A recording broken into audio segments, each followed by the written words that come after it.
successful, whatever you consider successful, if it's rich, whatever, it's not a magic trick. It's not God picks certain people he'll make rich and certain people he don't. He gives all of us as his children the power of choice. You have a say-so in that. You can decide to be rich, and with God's help, it's highly doable. But you first have to think it. The difference between successful people and non-successful people is here. I'm no better than none of you. I'm not a better person than you. I'm not a better Christian than you. God don't love me more than you. None of that.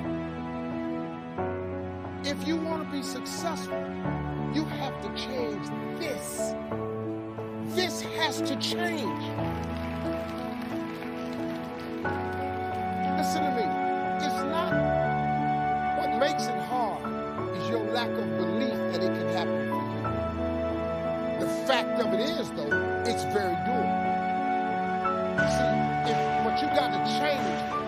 If you keep doing what you've been doing, you're going to keep getting what you've been getting. So if you're at a place in your life and you ain't happy with it, you have to change some things. But you have to make a conscientious decision that you're going to change.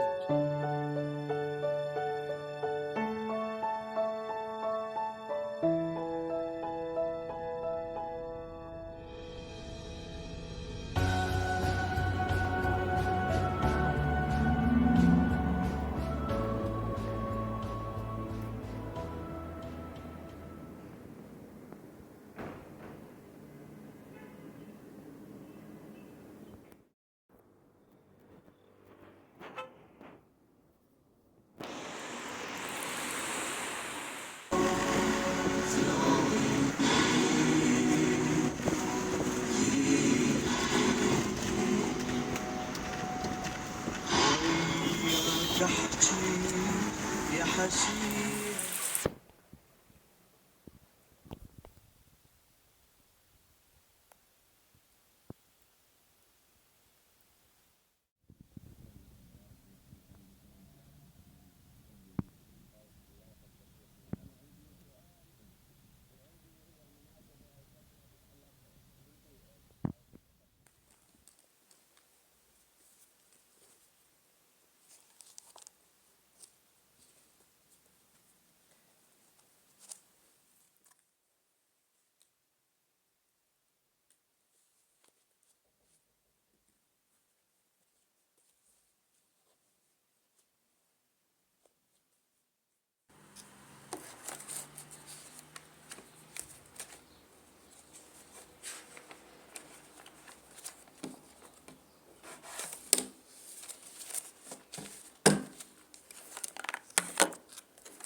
كل ده ليه؟ عشان عندك هدف. لما كنتش عارف انا عايز ايه هوصل لها ازاي؟ لما كنتش عارف ممكن تحقق حاجه هوصل لها ازاي؟ عشان كده من اول النهارده لازم توصل لمرحله تعرف بالظبط انت عايز ايه. اكتب اهدافك.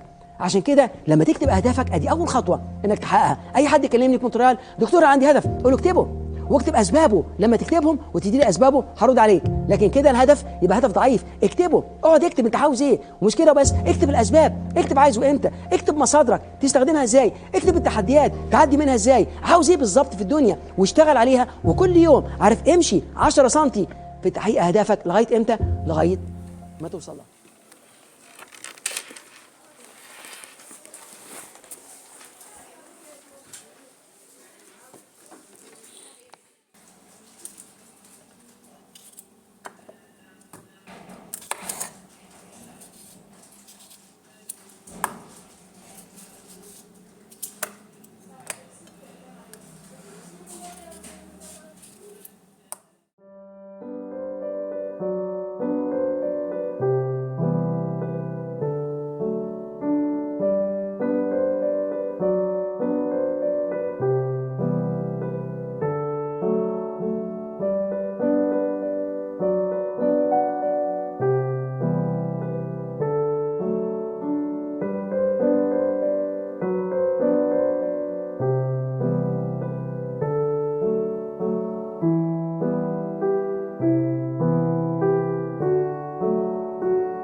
خلونا نتفق على اتفاق بأن لا أحد يعلم مدى تأثير الأيام السيئة فيك إلا أنت. ما حد يشعر بالحروب التي تدور بداخلك غيرك أنت. ما حد يعلم ما أصابك.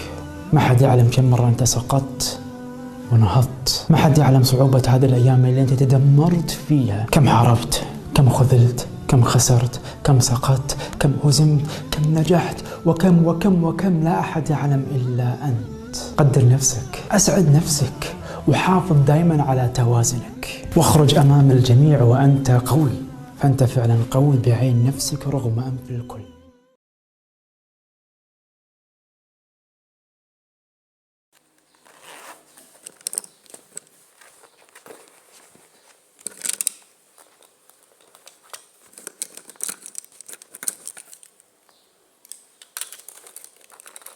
أعظم درس تعلمت أن الحياة من وقت لوقت بتكفخ وبتعطيك شيء أنت ما توقعته.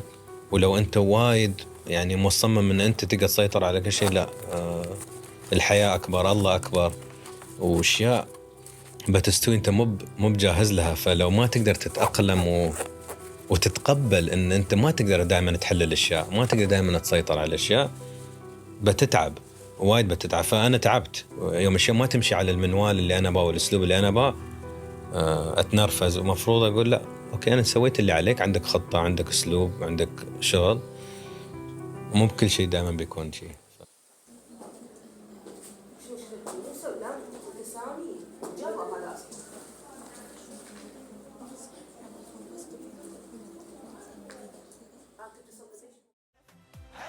أتدري ما معنى الهدف؟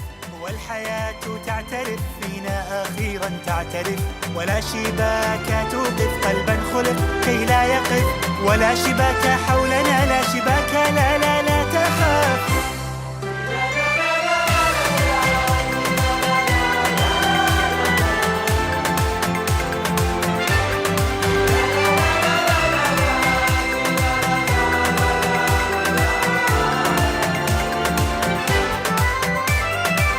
نحن الحظوظ والظنون والصدف، ومعجزات بعدها لم تكتشف. فينا طيور ثائرة كاسرة عابرة بأجنحة من الشرف، فينا حيتان سابحة جامحة فاتحة مياه سلم لا تجف. فينا جيوش حانية راقية باقية لا تخلف لو تختلف. إن الحياة حياتنا